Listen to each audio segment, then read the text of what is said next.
ओम शांति। आज की मुरली मुरली की डेट है 4 जनवरी 2025।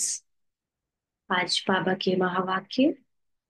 मीठे बच्चे, हाँ जी बाबा, तुम अशरीरी बन जब बाप को याद करते हो तो तुम्हारे लिए यह दुनिया ही खत्म हो जाती है। देह और दुनिया भूली हुई है।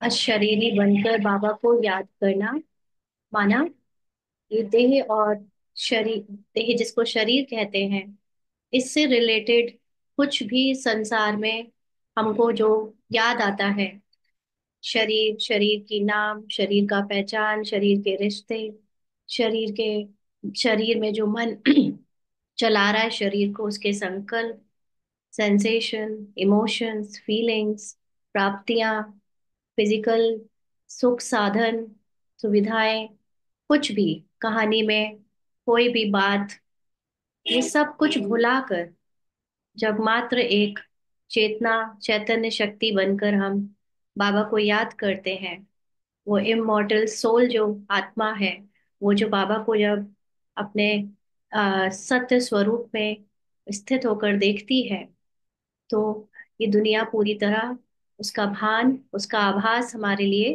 खत्म हो जाता है और इसमें देह और दुनिया भूली हुई होती है। तो जो अशरीरीपन की याद है बाबा को याद करने में, वो दुनिया को बुला देती है। तो अभी हमारी अशरीरीपन की अवस्था बनाने के लिए बाबा हमको कहते हैं। आज का प्रश्न है, बाप द्वारा सभी बच्चों को ज्ञान का तीसरा नेत्र क्यों मिला है? बाप द्वारा सभी बच्चों को ज्ञान का तीसरा नेत्र क्यों मिला है? ये स्थूल नेत्र जो बाहर देखने में आते हैं, वो ये दुनिया को देखते हैं, संसार को देखते हैं। ये माया के नेत्र हैं। इससे हमको बाहरी जो इस द्वापर युग से कलयुग तक जितनी चीजों को हमने अपनी पहचान बनाकर अलग अलग नाम दिए हैं, उसको देखने के काम आते हैं। लेकिन जो ये सत्य नहीं है, उसको जानने के लिए बाबा हमें ज्ञान देता है। अब क्योंकि ये वाले नेत्र तो केवल जो देखते हैं वो असत्य बातों को ही देख सकते हैं। सत्य बातों को देखने के लिए उसके लिए तीसरा नेत्र चाहिए। तीसरा नेत्र का मतलब ज्ञान का नेत्र। ज्ञान का नेत्र मतलब ज्ञान की समझ। जैसे अंधेरे में एक रस्सी सांप की तरह दिख सकती है, इन दो आंखों से वो सांप लगेगी, लेकिन जब ज्ञान से कोई बता दे कि नहीं वो तो रस्सी पड़ी है, तो अपने आप इस ज्ञान से हमारी आंखें खुल गई और हमारा जो उस रस्सी को सांप समझ लेने के कारण जो भय था, वो खत्म हो जाता है। तो ये ज्ञान की समझ, जिसको बाबा ज्ञान का तीसरा नेत्र कहता है, वो क्यों मिला है? तो बाबा ने उत्तर दिया, अपने को आत्मा समझ, बाप जो है, जैसा है, उसी रूप में याद करने के लिए तीसरा नेत्र मिला है। परंतु ये तीसरा नेत्र काम तब करता है जब पूरा योग युक्त रहे, अर्थात एक बाप से सच्ची प्रीत हो, किसी के नाम रूप में लटके हुए ना हो। माया प्रीत रखने में ही विघ्न डालती है, इसी में बच्चे धोखा खाते हैं। तो अपने को आत्मा समझने से हम अपने को जैसा सत्य रूप में जान पाते हैं, वैसे बाबा को जान पाते हैं। क्योंकि अभी तक भक्ति मार्ग में अपने को मनुष्य समझने के कारण हम भगवान को अनेक रूपों में देखते आए। भगवान की परिभाषा अनेक रूपों में दी, कभी किसी देवता के रूप में, कभी प्रकृति के रूप में। तो अभी भगवान को जानना है, इसलिए भगवान हमको उस समझ के नेत्र से, तीसरे नेत्र से, ज्ञान के नेत्र से ही समझ आ सकता है। लेकिन वो भी कब? वो तीसरा नेत्र हमारा कितना खुला होगा, ये डिपेंड करता है कि हम कितना बाबा के साथ सच्ची प्रीत रखते हैं। माना अगर हम इस संसार में लटके हुए हैं, संसार की बातें, संसार के व्यक्ति विशेष, वस्तु, वैभव, ये शरीर मिला है तो उसमें अनेक बातें, पहचाने, इमोशंस, संकल्प, विकल्प, और भी नाम मान शान की इच्छाएं, कामनाएं और भी अनेक बातें जो इस संसार में हमें मिली हैं, अगर हमारा उस तरफ आकर्षण ज्यादा है तो हम बाबा के साथ सच्ची प्रीत नहीं रख सकते, क्योंकि हमारी प्रीत फिर बट जाती है, अनेकों में चली जाती है। और उसके कारण जो ज्ञान का तीसरा नेत्र है, माना जो समझ है, वो समझ हमको यथार्थ रूप से ज्ञान को समझने नहीं देती, और उसमें जो आत्मा का सत्य है वो जानने नहीं देती। तो ना हम आत्मा का सत्य ढंग से जान पाते, ना उसमें टिक पाते हैं, और ना बाबा को ठीक से जान पाते हैं, क्योंकि नाम रूप में लटकी हुई आत्मा बाबा के साथ बाबा को यथार्थ रूप से जान ही नहीं सकती। इसीलिए बाबा के बच्चों में भी बहुत सारे बच्चे नाम रूप में लटके हुए हैं, ना अपने को फिजिकल आइडेंटिटी ही समझते हैं और उसके अनुसार पुरुषार्थ करते हैं। एज अ ब्राह्मण, एज अ बीके भी अपने आप को जो हम ये समझ रहे हैं कि ये शरीर में हमारा आखिरी जन्म ब्राह्मण जन्म है, तो हम अपने उसके हिसाब से अनेक पहचाने बना चुके हैं। और उस पहचान से भी हमारे अंदर अनेक संकल्प विकल्प चलते हैं। इसलिए हम योग युक्त नहीं रहते, माना अपने को आत्मा नहीं समझते। आत्मा समझने का मतलब है हमें ये भी भान ना रहे कि हम ब्राह्मण हैं, तब कहा जाए सिर्फ एक आत्मा होना या योग युक्त होना। तो बाबा जो है जैसा है उसको जानने के लिए उस तीसरा नेत्र मिलता है, लेकिन तीसरा नेत्र खुलता तब है या काम तब करता है जब हम पूरी तरह योग युक्त रहे। और जो माया है वो इसी में विघ्न डालती है। माया का मतलब शरीर की पहचान है, शरीर की जो भी हमको देह भान में लाने वाली बातें हैं, वो चीजें बार बार आती हैं, हमें हमारी आत्मा की स्थिति से, आत्मा के ज्ञान से दूर कर देती हैं। और इसीलिए बच्चे धोखा खाते हैं, शरीर के भान में आकर समझते हैं कि हम तो योग लगा रहे हैं, हम तो योगी हैं, हम तो ब्राह्मण हैं, तो हम तो बाबा को याद करते ही हैं, हम तो जानते ही हैं सारा ज्ञान। लेकिन ये माया का बहुत बड़ा जाल है जिसमें बहुत बच्चे फंसे हुए हैं और धोखा खा रहे हैं। असली में बाबा को याद करना माना ज्ञान के नेत्र से ज्ञान को समझकर अशरीरी होकर बाबा के समान बनकर रहना, लेकिन वैसा नहीं हो पाता। हाँ, इसीलिए बहुत सारे बच्चों में माया इंटरफेयर करती है। गीत है आज का, मरना तेरी गली में। ओम शांति। सिवाय तुम ब्राह्मण बच्चों के इस गीत का अर्थ कोई समझ ना सके। मरना तेरी गली में, किसकी गली में मरने आए हैं हम जीते जी? भगवान की गली में। कौन मरने आया है? ये जो मन सहित देह है, देह की पहचान, वो अपने को समर्पण करने आई है, मारने आई है, ताकि हम अपनी सत्य आत्मा में स्थित हो सके। तो ये बाबा के ब्राह्मण बच्चे इस गीत को यथार्थ अर्थ के साथ समझ सकते हैं। जैसे वेद शास्त्र आदि बनाए हैं, परंतु जो कुछ पढ़ते हैं उसका अर्थ नहीं समझ सकते। इसीलिए बाप कहते हैं, मैं ब्रह्मा मुख द्वारा सब वेदों शास्त्रों का सार समझाता हूँ। वैसे ही इन गीतों का अर्थ भी कोई समझ नहीं सकते, बाप ही इनका अर्थ बताते हैं। तो जैसे वेद शास्त्रों को लिखा था जिन्होंने ऋषियों ने, मुनियों ने, उनकी स्थिति तो बहुत ऊंची थी। उन्होंने शायद शास्त्रों में जो बातें लिखी वो रहस्यमयी तरीके से लिखी, लेकिन उनका मीनिंग सही हो सकता था अगर हमने आत्मा की स्थिति से वो ज्ञान लिया होता तो। लेकिन सुनने वाले, पढ़ने वाले देह भान में मनुष्य थे, इसीलिए कोई उसका अर्थ यथार्थ उठा नहीं पाया। तो बाबा आकर अब खुद आकर सारे शास्त्रों का, सभी धर्मों के शास्त्रों का ज्ञान हमको अब अपने सामने आकर देता है, ताकि कोई कंफ्यूजन ना रहे, कोई उसको रूप में परिवर्तन ना कर सके। फिर भी समझाने वाले और बच्चों की बुद्धि में समझ जो है वो नंबरवार होने के कारण अभी भी बाबा का भी जो ज्ञान है वो नंबरवार ले पाते हैं। तो जैसे वेदों शास्त्रों का सार बाबा समझाता है, वैसे ही बाबा कहते हैं जो ज्ञान गीत बने हैं, जैसे उस दिन वो गीत आप लोगों को भेजा था ग्रुप में, तो वो गीत भी कितना यथार्थ है, ड्रामा के ऊपर, नाटक के ऊपर। तो ऐसे अनेक गीत जो संसार में बने हैं, उनका भी अर्थ जो ज्ञानी बुद्धि से समझे, सबका तो नहीं, लेकिन कोई कोई गानों में बहुत रहस्यमयी बातें होती हैं जो बनाया है अज्ञानियों ने, जिनको बनाया गया है किसी मूवी के लिए या किसी के और आधार से, लेकिन उसका मीनिंग हमारे ऊपर, हमारे ज्ञान के लॉजिक के ऊपर बहुत एक्यूरेट बैठता है। तो बाबा के बच्चे ही इसका अर्थ भी समझ पाते हैं अगर यथार्थ रूप से जाने तो बाबा आकर इनका अर्थ बताते हैं। जब तक बाबा साकार में था, ब्रह्मा बाबा के तन में आता था, तो जो गाने बजते थे बाबा वही उनके मीनिंग बताता था। लेकिन अभी आत्मा जब खुद समझदार बन चुकी है, तो वो निकाल सकती है बाबा के ज्ञान की बातें अनेक गानों से। तो बाबा कहते हैं आत्मा जब शरीर से न्यारी हो जाती है, तो दुनिया से सारा संबंध टूट जाता है। हम्म। गीत भी कहता है, अपने को आत्मा समझ, अशरीरी बन, बाप को याद करो। तो यह दुनिया खत्म हो जाती है। तो हम सबको कहीं ना कहीं, कभी ना कभी ये शायद एहसास हुआ होगा, जब हम योग में एकदम अशरीरी होकर बाबा को याद करते हैं, जैसे शरीर का भान ही नहीं रहता। तो जैसे दुनिया से सारा संबंध टूट जाता है, दुनिया के कोई संकल्प नहीं आते, शरीर की कोई सेंसेशन इंटरफेयर नहीं करती।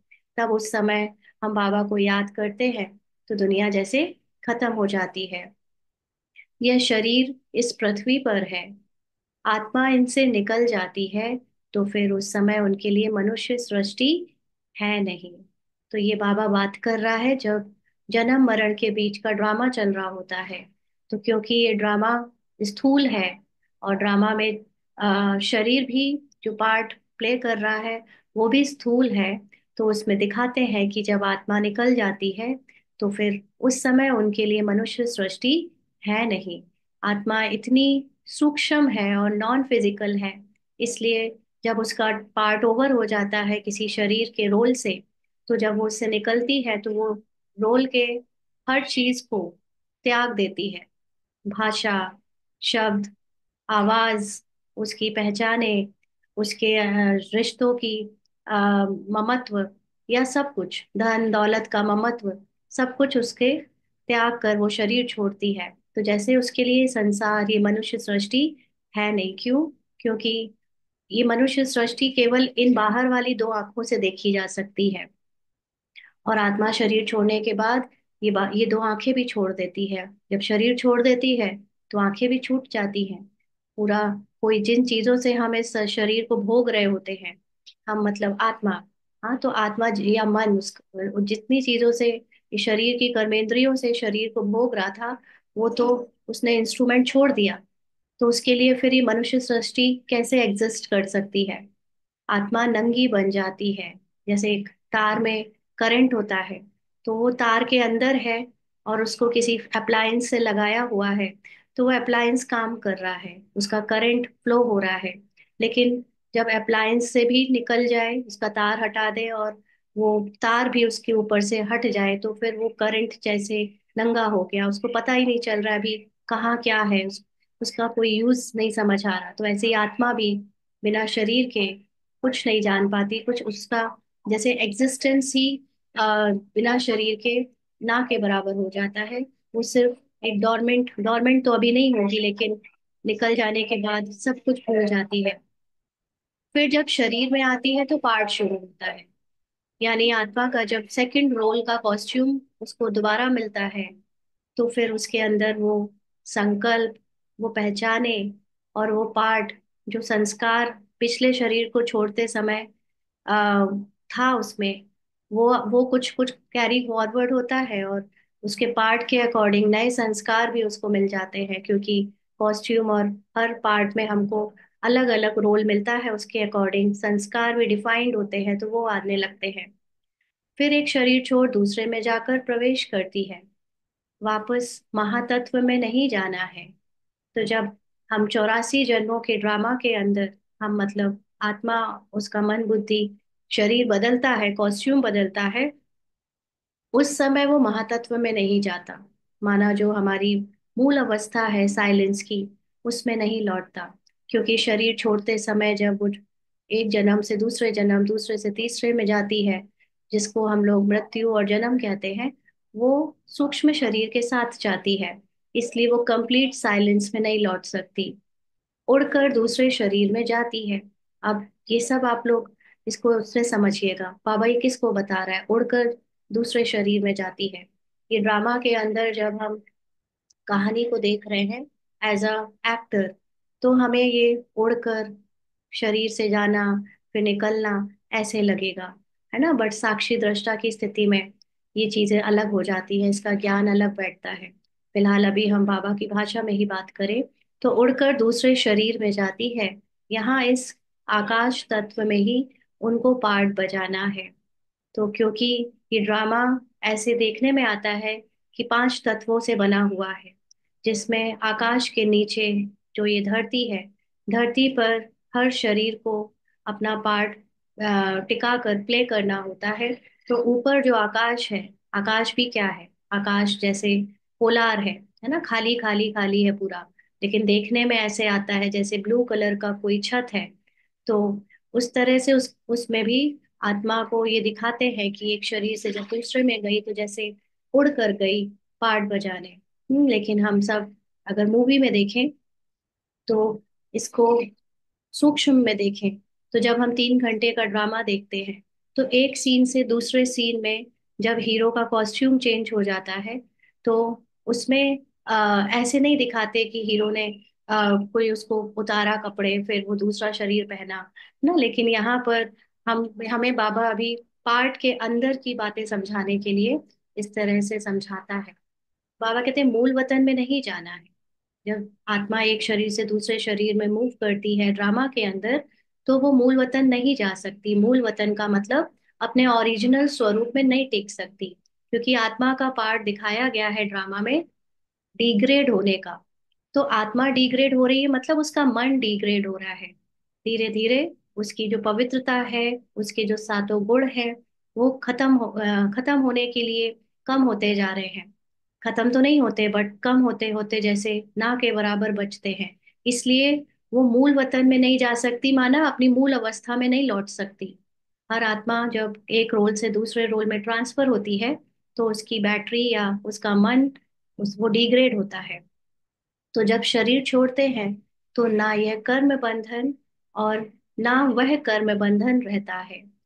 तो जब आत्मा का एक शरीर से हिसाब किताब या रोल खत्म हो जाता है, तो उसको फिर पिछले जो भी पहचाने थी, उसकी रिश्ते थे, नाते थे, लेन देन थी, उन सब से फिर वो पूरी तरह मुक्त हो जाती है। फिर कोई चाह कर भी उसको बॉडी में रख नहीं सकता कि आओ मैंने तुमसे 100 रुपए लिए थे तो मेरा लौटा कर जाओ, या अभी तो तुम्हारे शादी नहीं हुई है, आओ उनकी शादी करके जाओ। नहीं, जिस समय आत्मा के शरीर छोड़ने का या रोल छोड़ने का टाइम आया, उसके उस पूरी कहानी के कर्म बंधन खत्म हो गए।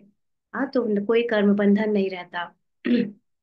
और बाबा कहते शरीर से ही अलग हो जाते हैं ना, फिर दूसरा शरीर लेते तो वह कर्म बंधन शुरू होता है। यानी जब दूसरी कहानी के लिए दूसरा कॉस्ट्यूम पहनते, एज अ रोल हम दूसरी स्क्रिप्ट में प्रवेश करते हैं, तो फिर उस स्क्रिप्ट के अकॉर्डिंग नए पहचान, नई लोगों के साथ रिश्ते और उनकी जिम्मेदारियां आदि सब बनती हैं, नया हिसाब किताब बनता है। तो ये बातें सिवाय तुम्हारे और कोई मनुष्य नहीं जानते। बाप ने समझाया है, सब बिल्कुल ही बेसमझ है। हाँ, परंतु ऐसे कोई समझते थोड़े ही हैं।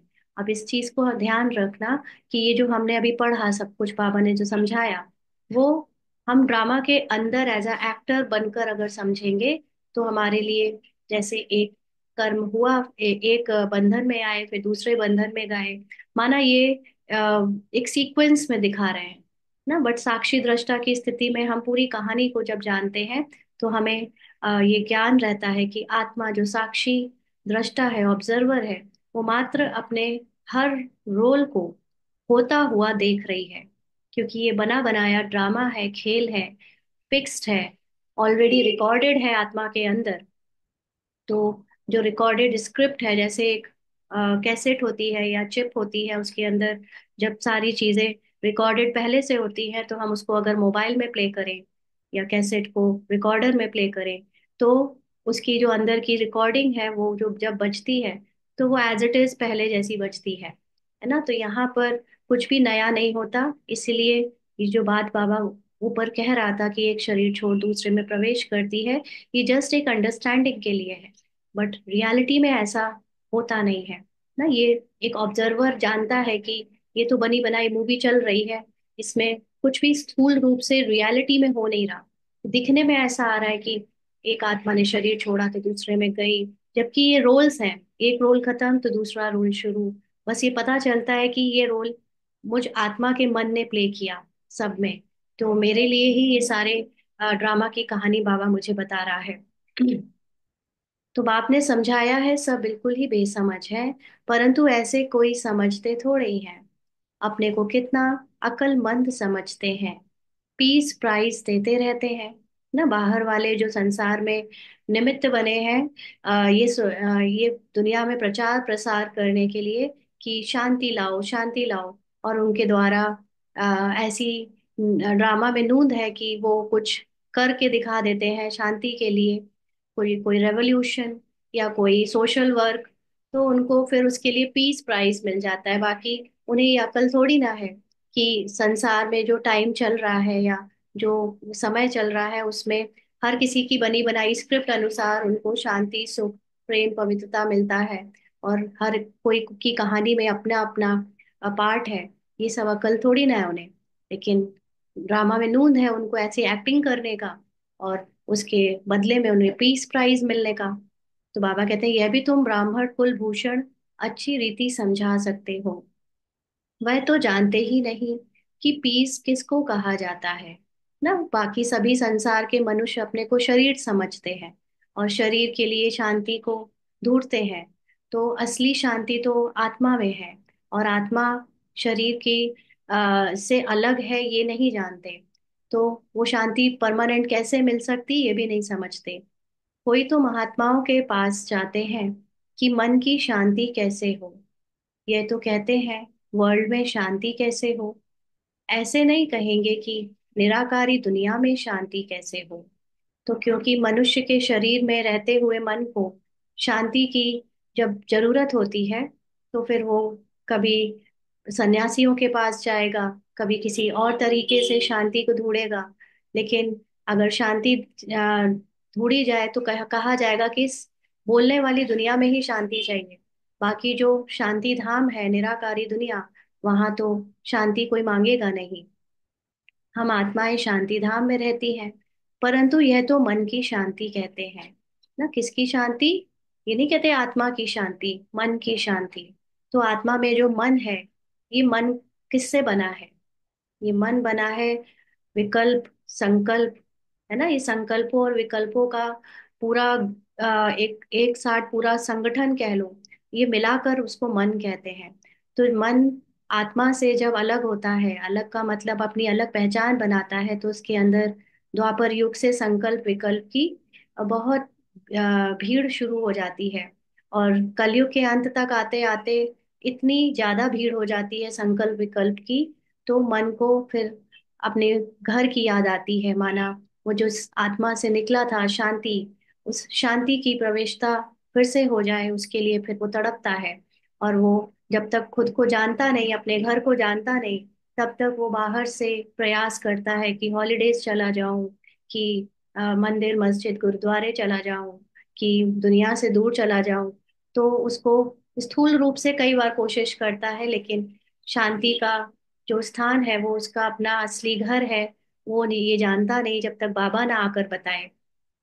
तो इसलिए बाबा कहते वह जानते नहीं कि शांति कैसे मिलेगी ना। हम भी नहीं जानते थे। तो शांति धाम तो अपना घर है, जिसको शांति धाम कह रहे हैं, वो मन का अपना ओरिजिनल घर है जहां से वो निकला है, यानी आत्मा।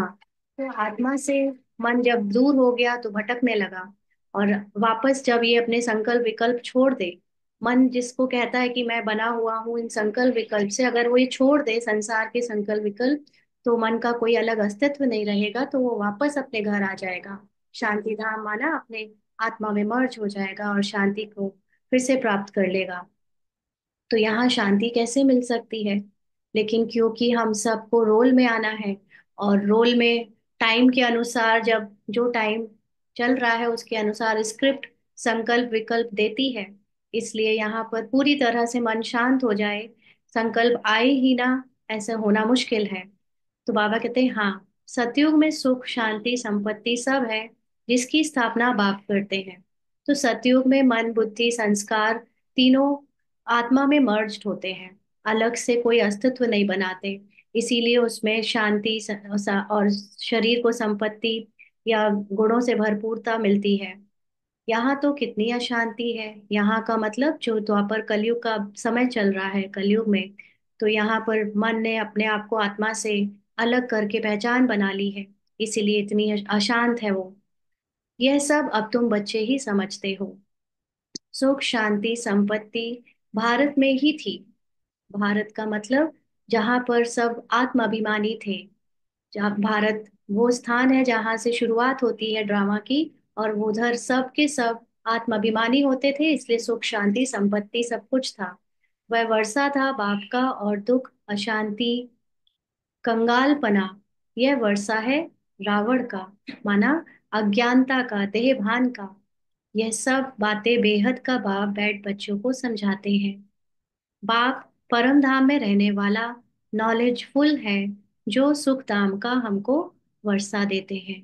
तो क्योंकि इसी भारत में हमने अपना आत्माभिमानी पार्ट बजाया है, लेकिन इस समय हम पूरी तरह देह भान में डूबकर अज्ञानी जीवन जी रहे थे।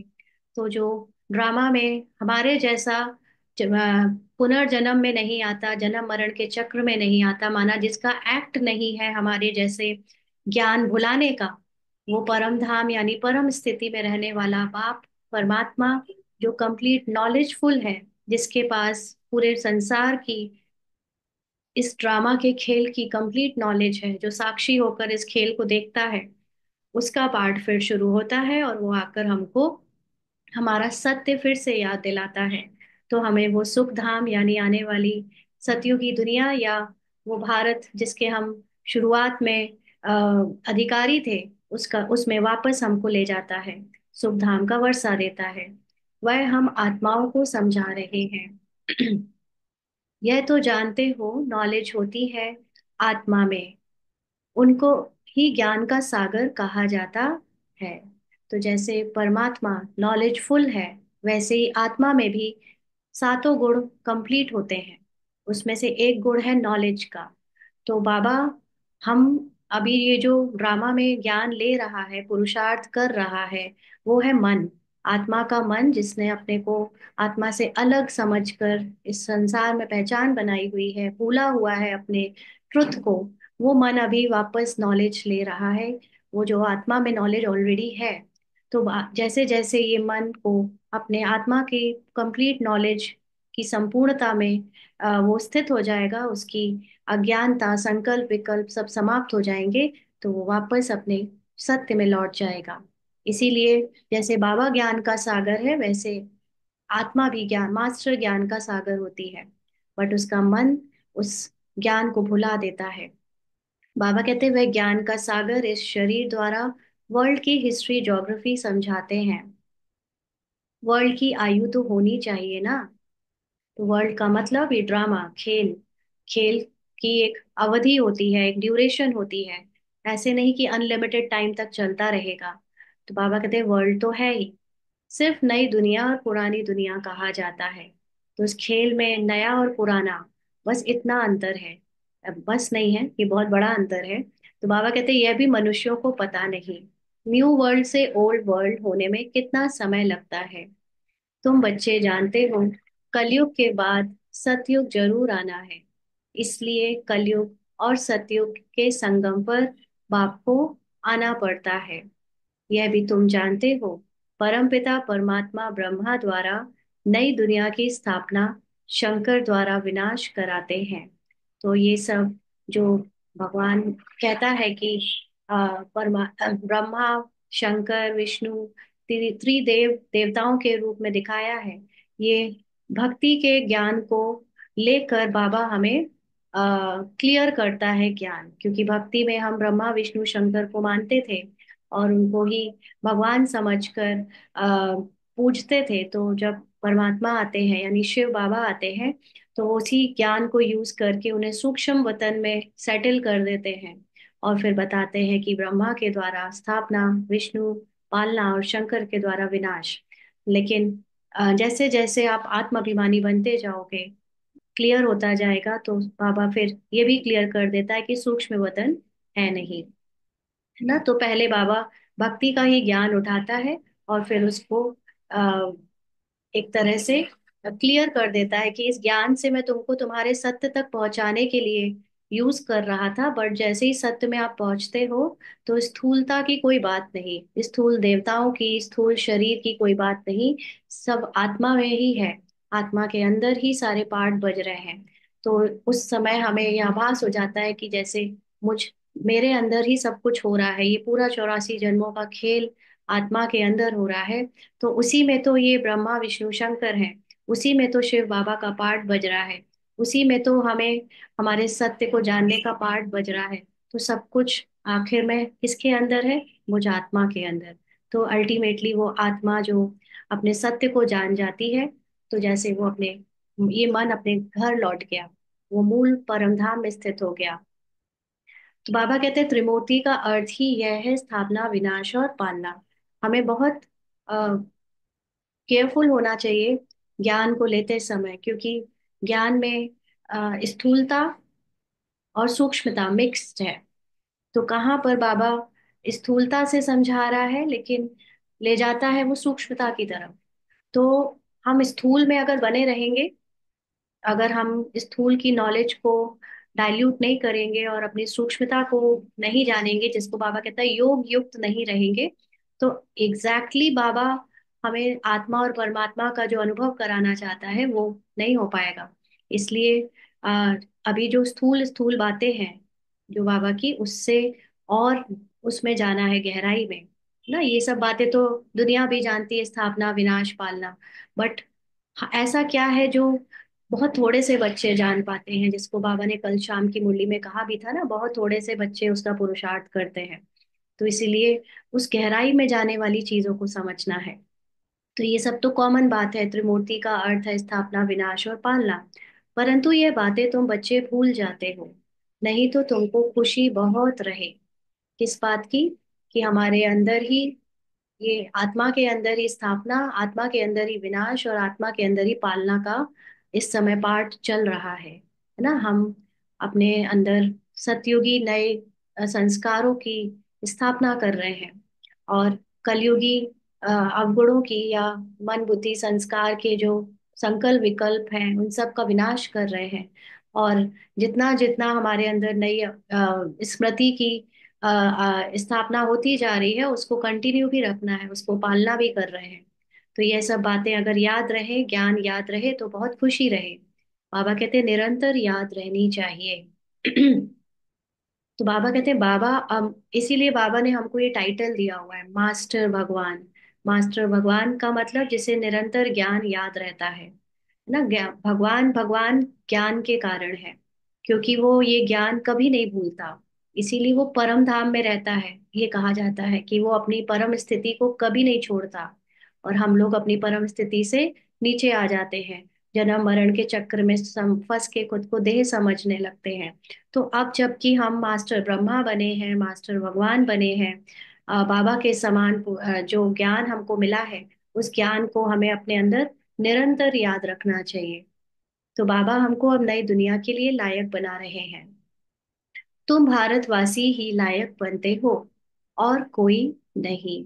भारतवासी का मतलब है जो आत्माभिमानी होकर पाठ बजाकर गए हैं, वही आत्माओं के जो रोल अब जहां जहां भी हैं, चाहे वो अभी कोई विदेश में है, चाहे वो भारत में है, लेकिन वो शुरू में सब भारतवासी माना आत्माभिमानी थे, वही लायक बनते हैं वापस अपनी आत्माभिमानी स्थिति के ज्ञान को जानने के, और कोई नहीं। हाँ, जो और धर्मों में कन्वर्ट हो गए हैं वह आ सकते हैं। हम्म, फिर इसमें कन्वर्ट हो जाएंगे, जैसे उसमें हुए थे। ड्रामा की कहानी में उनको दूसरे धर्मों में डाल दिया था, अब वापस आ गया है समय अपने आत्मा के धर्म में लौटने का। तो ये सारी नॉलेज तुम्हारी बुद्धि में है, मनुष्य को समझाना है। ये पुरानी दुनिया अब बदलती है, महाभारत लड़ाई भी जरूर लगनी है। इस समय ही बाबा आकर राजयोग सिखलाते हैं। जो राजयोग सीखते हैं वह नई दुनिया में चले जाएंगे। तो राजयोग सीखने का मतलब जो आत्मा अपने कर्मेंद्रियों की राजा बनने का की पढ़ाई कर रही है, भले पूरी तरह बन पाती हो चाहे ना बन पाए, लेकिन पढ़ाई कर रही है, जान रही है कि आत्मा राजा थी अपनी आत्माभिमानी स्थिति में, वो आकर राजयोग सीख रही है, इसलिए नई दुनिया में चले जाएंगे। आप लोगों से रिक्वेस्ट है, प्लीज मुरली के बीच में लिख कर ना भेजें। मुरली सुना रहे हैं अभी बाबा, तो आप लोग जो भेजते हो उसको पढ़ने में डिस्टरबेंस हो सकता है ना, होता है। इसलिए बाबा जब मुरली चला रहा है, जब हम लोग बातें कर रहे हैं, तब आप भले भले लिखते रहिए, लेकिन मुरली के समय ना लिखिए। आपसे ये हम्बल रिक्वेस्ट है।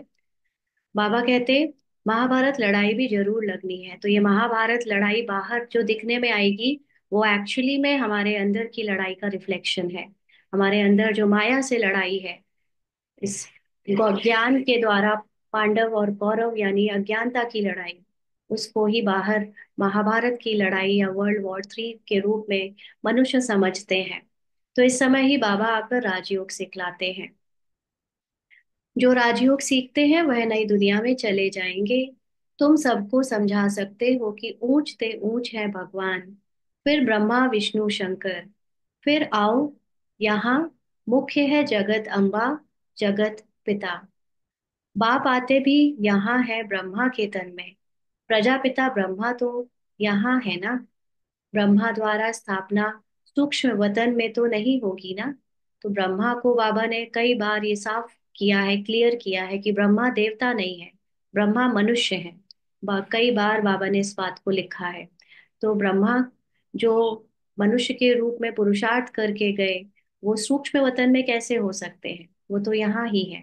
तो यह व्यक्त से अव्यक्त बन जाते हैं। मानव व्यक्त रूप का जो उनके अंदर भाव था, वो धीरे धीरे पुरुषार्थ करके खत्म होकर वो अपनी अशरीरी अव्यक्त स्थिति को प्राप्त कर लेते हैं। तो यह राजयोग सीख फिर विष्णु के दो रूप बनते हैं। यानी जब तक हम देह के भान में हैं, तब तक तो हम या तो स्त्री हैं या तो पुरुष हैं। लेकिन जब पुरुषार्थ करके हम ये देह के भान से पूरी तरह मुक्त हो जाते हैं, तो जो रह जाती है सिर्फ आत्मा की अनुभूति। उसमें फिर हमारे अंदर स्त्री और पुरुष दोनों का पार्ट इमर्ज हो जाता है। उसको कहेंगे विष्णु, लक्ष्मी और नारायण। हाँ, दो रूपों का कंबाइंड स्वरूप, स्त्री और पुरुष का कंबाइंड स्वरूप। फिर हमारे अंदर देह का ये भान भी नहीं रहेगा कि हम स्त्री हैं या पुरुष। जब तक शरीर में रहते हैं, तब तक ब्रह्मा है माना पुरुष का शरीर है ना, बहनें हैं तो माताओं का शरीर है। तो बाबा कहते हैं वर्ल्ड की हिस्ट्री ज्योग्राफी समझनी चाहिए ना, यानी पूरे ड्रामा ये खेल जिसमें हम हैं, ये कब से शुरू हुआ, कैसे हुआ, ये जानना चाहिए। मनुष्य ही समझेंगे, वर्ल्ड का मालिक ही वर्ल्ड की हिस्ट्री ज्योग्राफी समझा सकते हैं।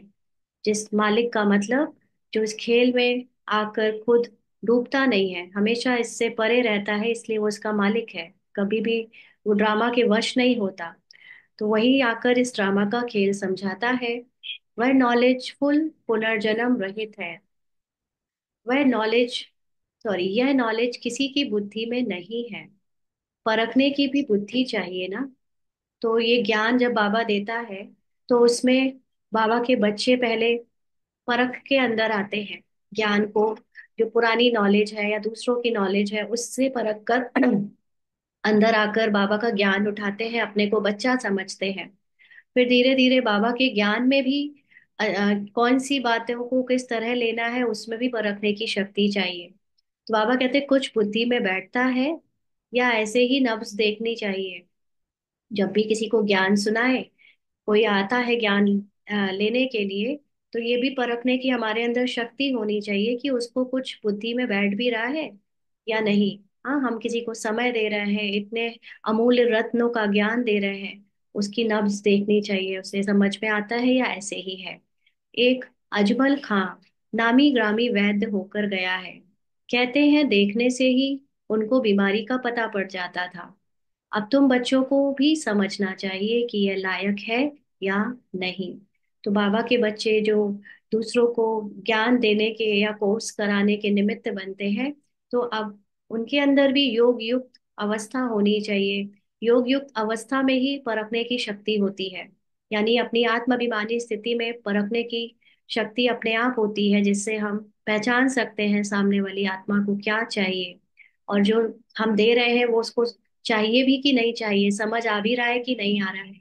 ऐसे ही नहीं कि बस एक ड्यूटी की तरह बजाते चले जा रहे हैं ना, तो ये लायक है या नहीं, ये बहुत जरूरी है। पर अपने की शक्ति को, अपनी आत्माभिमानी स्थिति से इमर्ज करना।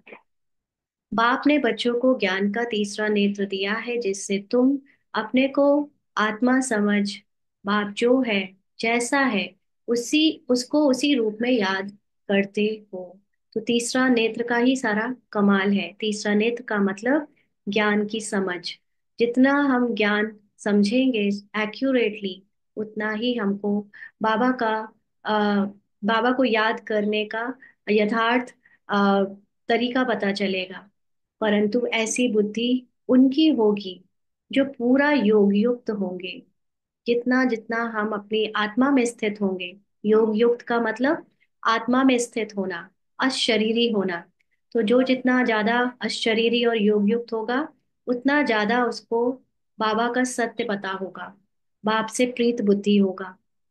सब तो नहीं है ना, अंडरलाइन बाबा ये क्लियर कर रहा है कि सब नहीं है। भले बाबा के बच्चे बने, भले बाबा कहते, भले अपने को आत्मा कहते, बाबा को भी जिस रूप में जानते, लेकिन एग्जैक्टली बाबा कौन है, कैसा है, ये बताया नहीं जा सकता।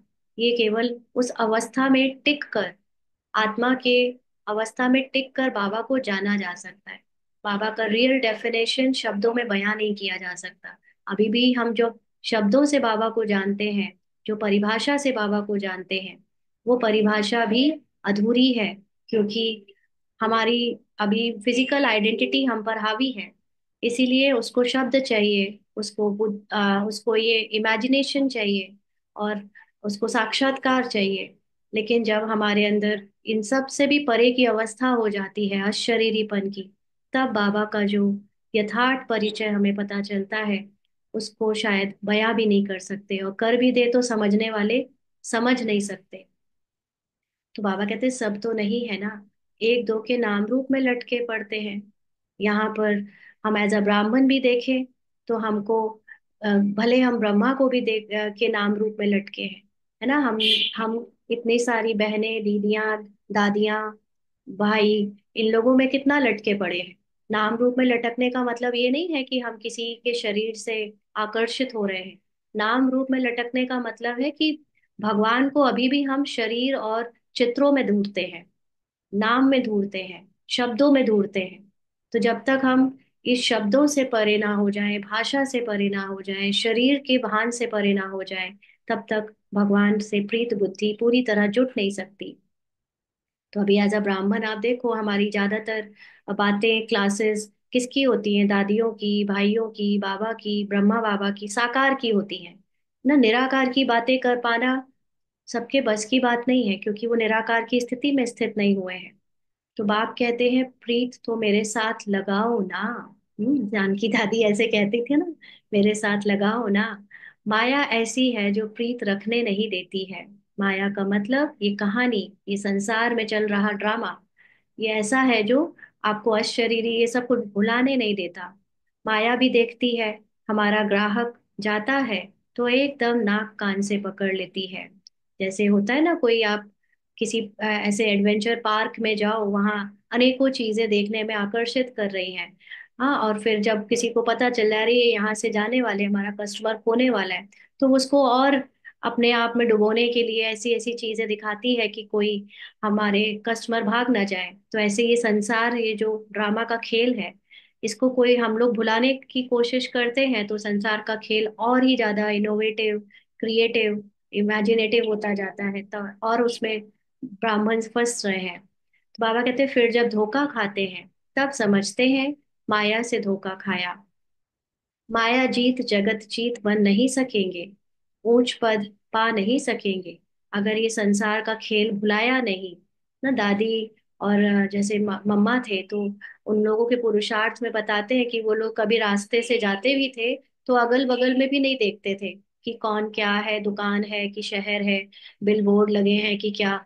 तो हम अपनी चेकिंग करें, हमारा ध्यान कितना जाता है कि ये बगल में कौन से शहर से पार हो रहे हैं, कौन सी दुकानें दिख रही हैं। इन सब पे हम अगर बहुत फंसे होंगे तो हम माया को जीत नहीं सकते। माया जीतने के लिए माया को देखना बंद करना पड़ेगा, तभी जगत जीत बन पाएंगे। और ऊंचा पद मतलब अपनी हाईएस्ट उस आत्मा की स्थिति को टच कर पाएंगे। इसमें ही मेहनत है। श्रीमत कहती है, मामेकम याद करो तो तुम्हारी जो पतित बुद्धि है वह पावन बन जाएगी। चलो बाबा को अभी अशरीरी होकर 1 मिनट के लिए सभी याद करेंगे।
बाबा कहते हैं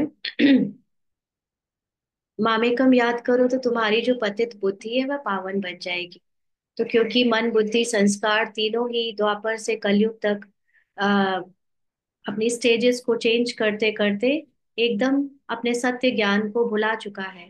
इसलिए इस समय बाबा जो हमको दिव्य बुद्धि में ज्ञान दे रहा है, उसको जितना ज्यादा हम यूज करेंगे और अपने सत्य को, बाबा के सत्य को याद करेंगे, उतना ही पावन का मतलब इस ड्रामा और झूठी माया से न्यारे होते जाएंगे, अपनी आत्मा के सत्य में वापस लौट जाएंगे। परंतु कईयों को बड़ा मुश्किल लगता है। इसमें सब्जेक्ट एक ही है, अल्फ और बे। तो याद करने के लिए बाबा इस सब्जेक्ट को कहता है अल्फ और बे। अल्फ माना अल्लाह। हाँ, बाबा आगे पहले क्या कहते हैं वो पढ़ते हैं। बस 2 अक्षर भी याद नहीं कर सकते हैं। अल्फ और बे 2 अक्षर भी याद नहीं कर सकते हैं। बाबा कहे अल्फ को याद करो, फिर अपनी देह को, दूसरे की देह को याद करते रहते हो। बाबा कहता है अल्फ को याद करो। हाँ, और आप यानी हम सब अपनी या दूसरों की देह को याद करते हैं। तो देह का मतलब ये नहीं कि कोई स्त्री पुरुष के भान के कारण कोई दूसरे स्त्री पुरुष से अट्रैक्ट होते हैं, लेकिन देह को याद करने का मतलब इस पूरे ड्रामा की कहानी को याद करते रहते हैं। फला जगह ये हुआ, फला कंट्री में ये हुआ, फला पड़ोसी के ये हुआ, रिश्तेदार के यहाँ ये हो रहा है, वो शरीर की अलग अलग पार्ट में रोल में ये करता है वो करता है। तो ये सारी चीजें देह को याद करने में आ जाती हैं। तो बाबा कहता है अल्फ और बे को याद करो, माना अल्फ है अल्लाह। अल्लाह का मतलब उस परमात्मा, उस हाईएस्ट कॉन्शियसनेस को याद करो। यानी हमारी भी जो हाईएस्ट कॉन्शियसनेस बाप समान है, उसको याद याद करो। और बे का मतलब वैसे तो बादशाही होती है, लेकिन बादशाही मिलती किस चीज से है? बाबा के ज्ञान से। तो बाबा का ज्ञान है वेद। यानी जितना ज्यादा हम बाबा के सत्य ज्ञान को, यानी आत्मा के सत्य ज्ञान को और परमात्मा के सत्य ज्ञान को, ड्रामा को याद करेंगे, उतना ही हम बादशाह बनते जाएंगे। बादशाह का मतलब आत्मा राजा बनती जाएगी। लेकिन याद क्या करते? इस ड्रामा की बातों को। तो बाबा कहते हैं देह को देखते हुए तुम मुझे याद करो, यानी ड्रामा को देखते हुए। खेल को देखो लेकिन याद किसे करो? मुझे।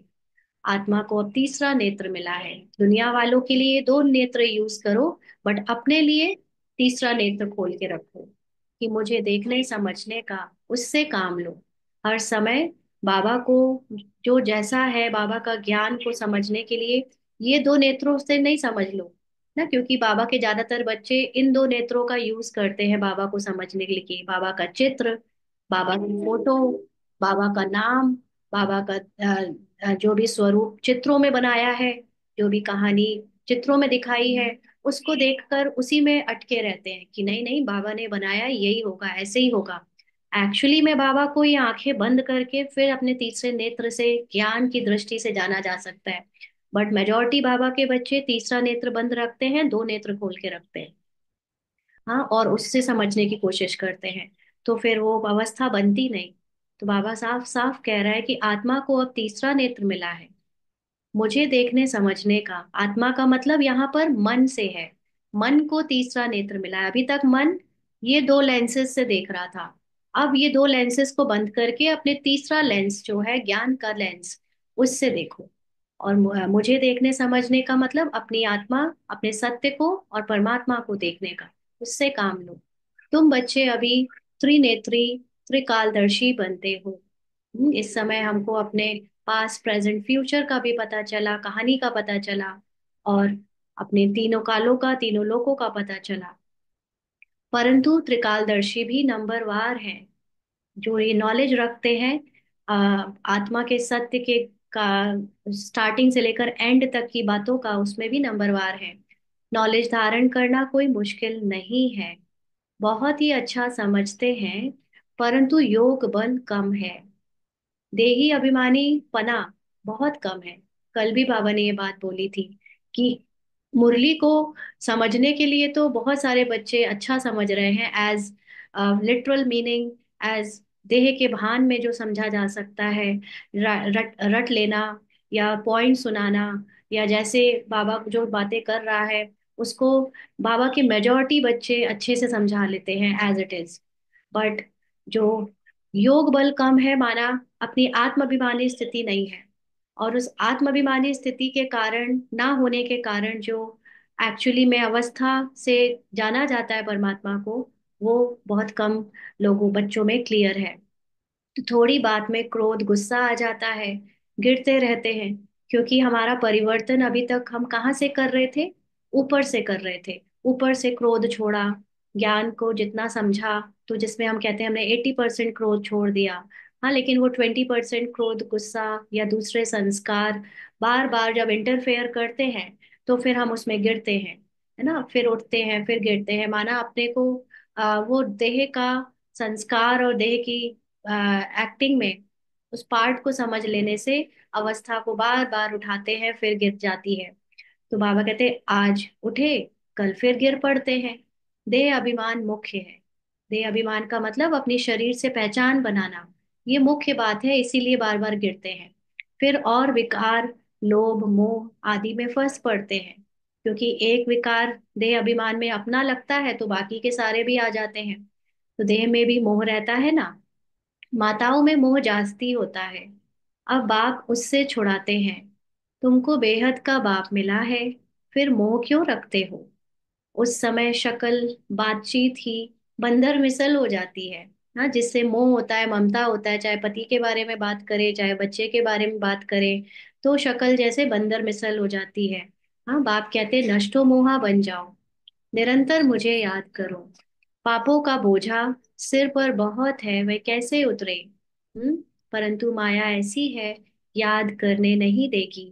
भले कितना भी माथा मारो, घड़ी घड़ी बुद्धि को उड़ा देती है। देखो, ये कंप्लीट नॉलेजफुल बाबा ये भी बता रहा है।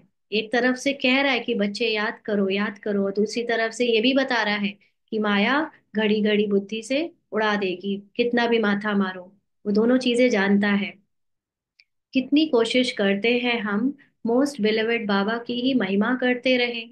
बाबा बस आपके पास आए कि आए, परंतु फिर भूल जाते हैं। बुद्धि और तरफ चली जाती है, क्योंकि ड्रामा में रोल चल रहा है ना, तो उसमें बुद्धि चली जाती है।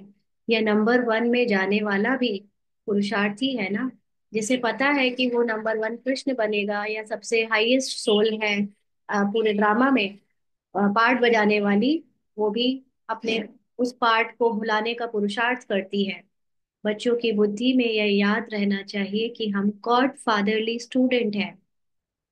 गीता में भी है, भगवान उवाच, मैं तुमको राजाओं का राजा बनाता हूँ। सिर्फ शिव के बदले श्री कृष्ण का नाम डाल दिया है। वास्तव में शिव बाबा की जयंती सारी दुनिया में मनानी चाहिए। शिव बाबा सबको दुख से लिबरेट कर गाइड बन ले जाते हैं।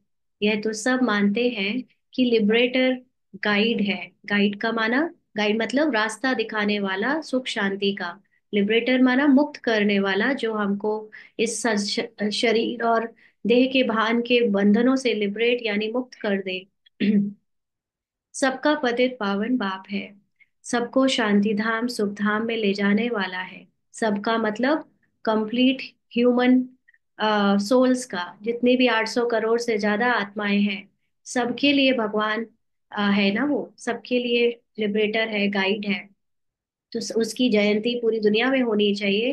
तो बाबा कहते, तो उनकी जयंती क्यों नहीं मनाते हैं?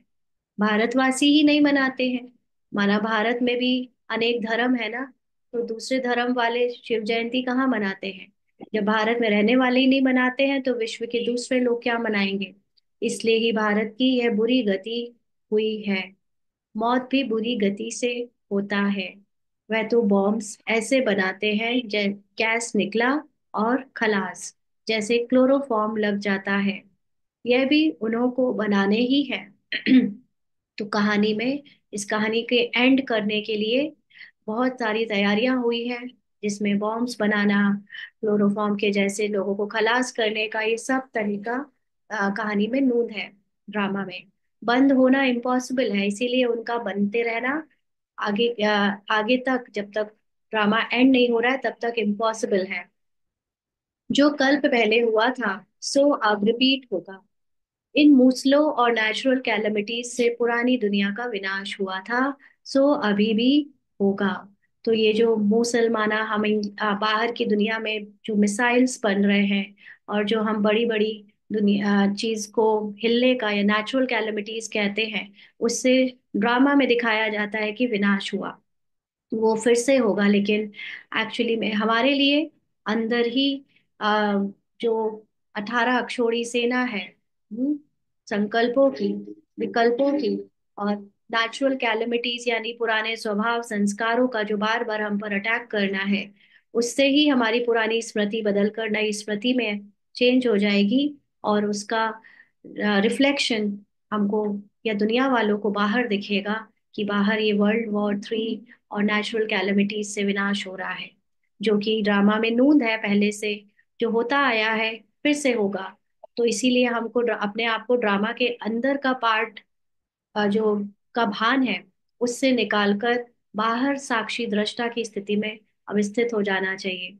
जैसे कोई सपना देख रहा हो और अब उस सपने में उसको मारा जा रहा है, उसके साथ कुछ बुरा बुरा हो रहा है, तो वो उसको सफर करेगा। लेकिन सपना देखते देखते अगर याद आ जाए कि ये सपना मेरे अंदर चल रहा है, मैं तो बाहर एकदम सेफ हूँ, तो उसको फिर वो डर नहीं लगेगा। उसको अंदर के जो सपने में हरकतें हो रही हैं, एक्शंस हो रहे हैं, उससे वो न्यारा हो जाएगा। तो बाबा अभी हमको बस यही याद दिला रहा है कि ये खेल सारा जैसे सपने में चल रहा है, तुम ये सपना देखने वाली आत्मा हो, तो देखने वाली दृष्टा बन जाओ। तो विनाश का समय जब होगा तो ड्रामा प्लान अनुसार एक्ट में आ ही जाएंगे। जब जो होना है वो होने लगेगा। ड्रामा की स्क्रिप्ट में जब टाइम आएगा तब ड्रामा विनाश जरूर कराएगा। रक्त की नदियां यहाँ बहेंगी। सिविल वॉर में एक दो को मार डालते हैं ना, तुम्हारे में भी थोड़े जानते हैं कि यह दुनिया बदल रही है। अब हम जाते हैं सुख धाम। तो सदैव ज्ञान के अतीन्द्रिय सुख में रहना चाहिए। आपको याद हो, जब मतलब भारत देश में भी ऐसे कई बार दूसरे लोगों ने आक्रमण किया, वो पोरस, सिकंदर, ये सब की कहानियां है ना, जब वो भी आए तो बहुत सारे लोगों को उन्होंने मारा या परिवर्तन करा। तो उस समय भी उस जो सन्यासी हुआ करते थे भारत में, बहुत ऊंचे श्रेष्ठ, तो आई थिंक सिकंदर नाम था उसका, या पोरस जो भी। तो उसको बोला, जो यहाँ पे अटैक करने आया था, कि उसको पूरे वर्ल्ड का राजा बनने का सपना था। तो उसको बोला कि भारत जाओगे तो वहाँ के सन्यासियों को, ऋषियों को लेकर आना, वो बहुत ऊंचे हैं, पहुंचे हुए हैं। तो वो उस सन्यासी के पास अपने मंत्री सिपाही को भेजता है और कहता है कि चलो हमारे राजा सिकंदर, हाँ सिकंदर है, ओके। तो वो उसको कहता है कि चलो, नहीं तो हमारे राजा आपको मारने का हुक्म दे देंगे।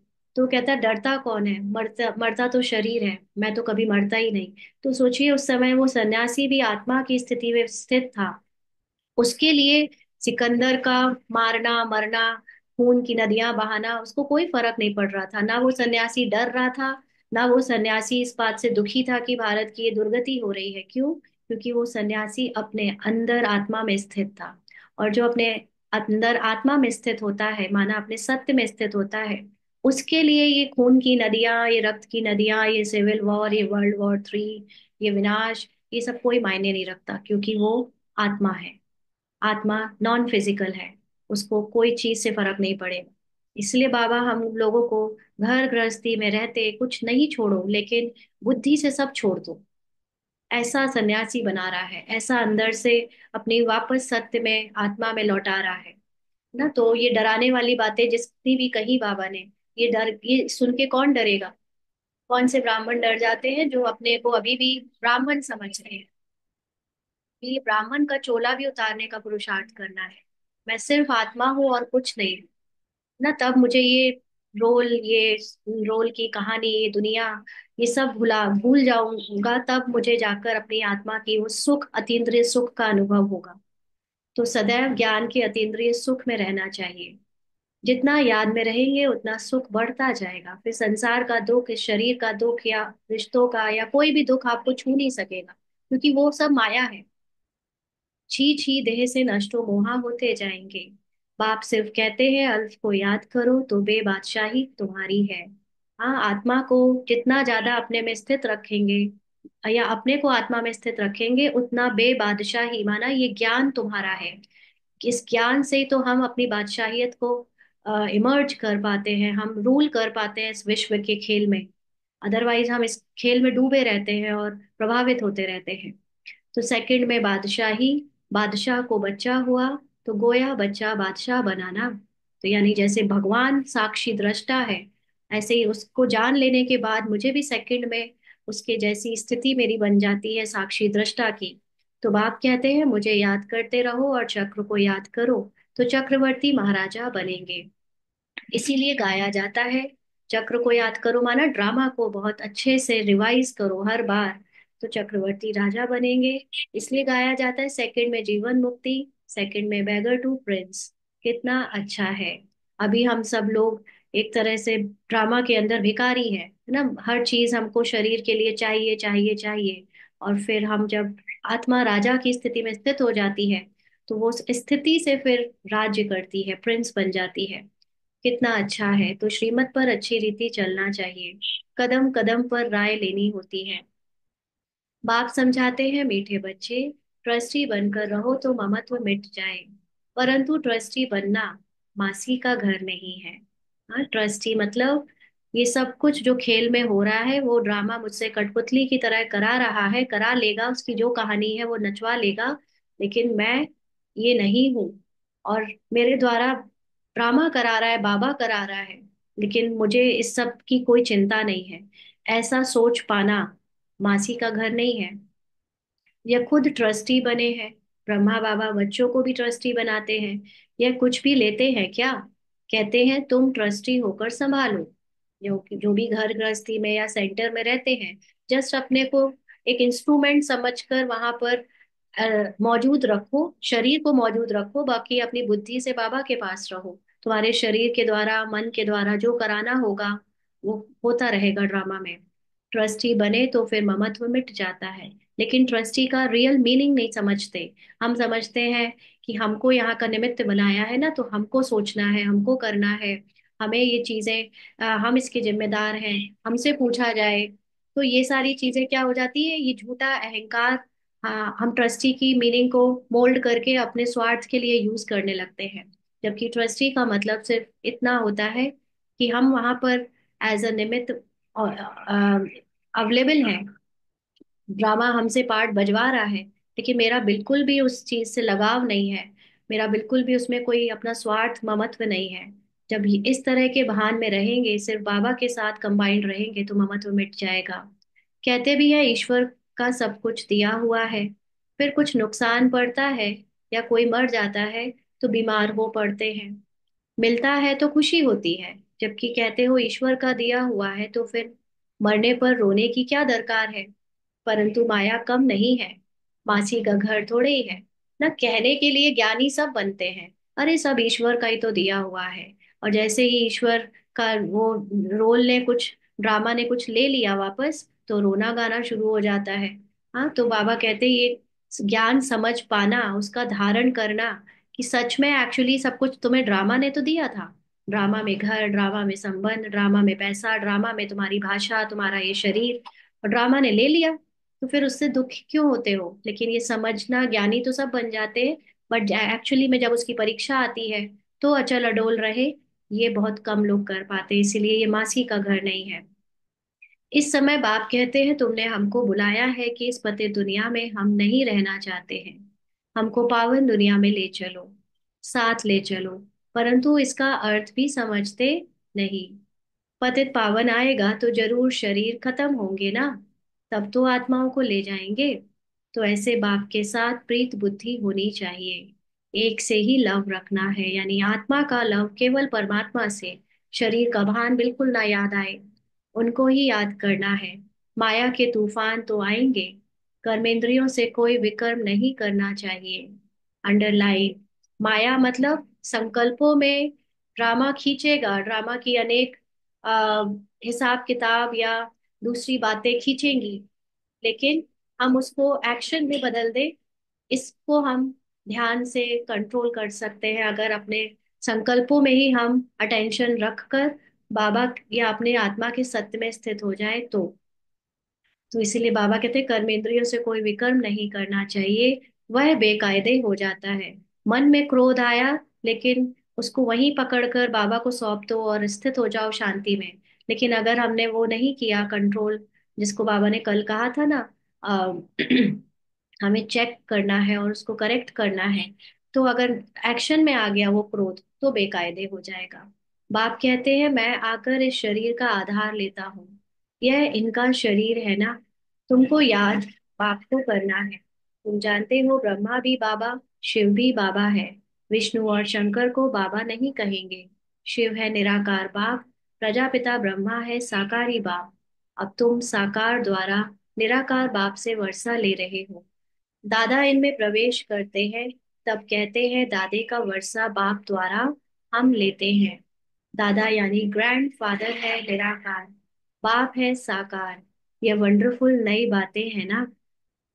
त्रिमूर्ति दिखाते हैं परंतु समझते नहीं, शिव को उड़ा दिया है। बाप कितनी अच्छी अच्छी बातें समझाते हैं, तो खुशी रहनी चाहिए कि हम स्टूडेंट हैं। बाबा हमारा टीचर बाप सतगुरु है। कभी तुम सॉरी अभी तुम वर्ल्ड की हिस्ट्री ज्योग्राफी बेहद के बाप से सुन रहे हो, फिर औरों को सुनाते हो। ये 5,000 वर्ष का चक्र है। कॉलेज के बच्चों को वर्ल्ड की हिस्ट्री ज्योग्राफी समझानी चाहिए। 84 जन्मों की सीढ़ी क्या है, भारत की चढ़ती कला और उतरती कला कैसे होती है, यह समझाना है।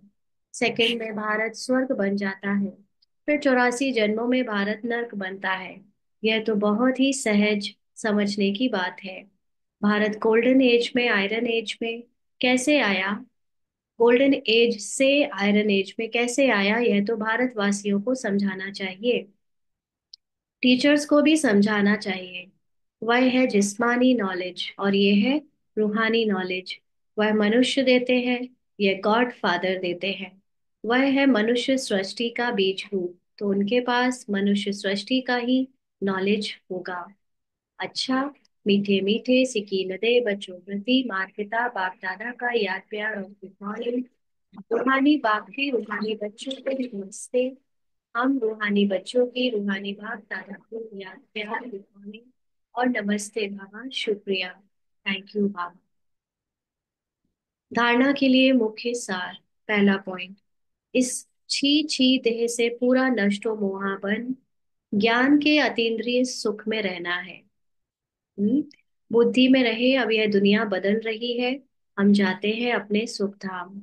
इसीलिए स्मृति में हमको अपने अंदर पहले सुख धाम को ज्यादा से ज्यादा, यानी उसके अपने अनादि स्वरूप, अपने आदि स्वरूप को याद करके इमर्ज करना है, तो बाहर की दुनिया तो बदल ही जाएगी। दूसरा है ट्रस्टी बनकर सब कुछ संभालते हुए अपना ममत्व मिटा देना है। चाहे हमें सेंटर मिले, चाहे हमें घर में लौकिक में कोई जिम्मेवारी मिले, चाहे सेवा मिले, चाहे कुछ भी, कोई भी अ, बच्चे हैं, पेरेंट्स हैं, फैमिली है, कुछ भी, वो सब मुझे मात्र मैं वहां पे मौजूद हूँ, ये शरीर अवेलेबल है, उनकी सेवा जो करवानी है, जो होना है, वो ड्रामा अनुसार अपने आप होता रहेगा। मेरी ममता, मेरी सारी बुद्धि बाबा में लगी रहे। बस ऐसे ट्रस्टी बनकर रहना है, एक बाप से सच्ची प्रीत रखनी है, कर्मेंद्रियों से कभी भी कोई विकर्म नहीं करना है। मैं कोशिश करनी है कि हमारे द्वारा स्मृति में ही माया को समाप्त कर दिया जाए। लेकिन अगर कर्मेंद्रियों से कोई ड्रामा के हिसाब किताब वश कोई विकर्म हो भी जाए, तो उससे न्यारे रहना है, उसके प्रभाव में नहीं आना है, ये नहीं समझना है कि मैंने किया, क्योंकि फिर वो करने वाला जो मैंपन आता है, वो मैंपन मुझे उसका हिसाब किताब या मेरा देह भान को और बढ़ा देता है। जबकि आत्मा अपने सत्य स्वरूप में विकर्म नहीं करती, उसका मन और उसकी मन की जो कहानी है ड्रामा में, वो उससे विकर्म कराती है। ये ज्ञान इमर्ज हो जाना चाहिए। वरदान है, ब्रह्मा बाप समान, श्रेष्ठ से श्रेष्ठ तस्वीर बनाने वाले आत, वाले परोपकारी भव। ब्रह्मा बाप समान, श्रेष्ठ से श्रेष्ठ तस्वीर बनाने वाले परोपकारी भव। श्रेष्ठ स्मृति और श्रेष्ठ कर्म द्वारा तकदीर की तस्वीर तो सभी बच्चों ने बनाई है, और सिर्फ लास्ट टचिंग है, अभी सिर्फ लास्ट टचिंग है संपूर्णता की, वह ब्रह्मा बाप समान श्रेष्ठ से श्रेष्ठ बनने की।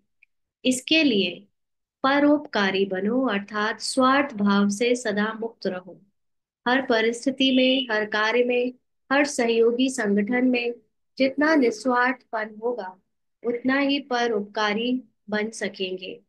सदा स्वयं को भरपूर अनुभव करेंगे, सदा प्राप्ति स्वरूप की स्थिति में स्थित रहेंगे, स्व के प्रति कुछ भी स्वीकार नहीं करेंगे। तो बाबा के बच्चों ने ज्ञान तो अच्छे से लेकर अनेक तरह से अपने भाग्य को बनाने के लिए अपने संस्कारों पर काम किया, संकल्पों पे काम किया, और अंदर जितना हो सका खुद से सेवाओं में, हर चीज में बाबा ने श्रेष्ठ श्रेष्ठ बनने के लिए बच्चों ने अपने को बदला है। लेकिन बाबा कहते हैं कि अभी आखिरी एक टचिंग रह गई है, वो आखिरी टचिंग है संपूर्णता की। तो संपूर्णता की स्थिति में जब मैं अपने को आत्माभिमानी स्थिति की स्मृति में स्थित कर लेती हूँ, तो जो अभी रोल में एज अ ब्राह्मण हमारे स्वभाव संस्कार के जो टक्कर हो रहे हैं, या सेवाओं में जो थोड़ा भाव और भावना में स्वार्थ आ रहा है, वो सब भी हम उससे भी मुक्त हो सकते हैं। तो अब हम परोपकार एक्चुअली में कर रहे होंगे।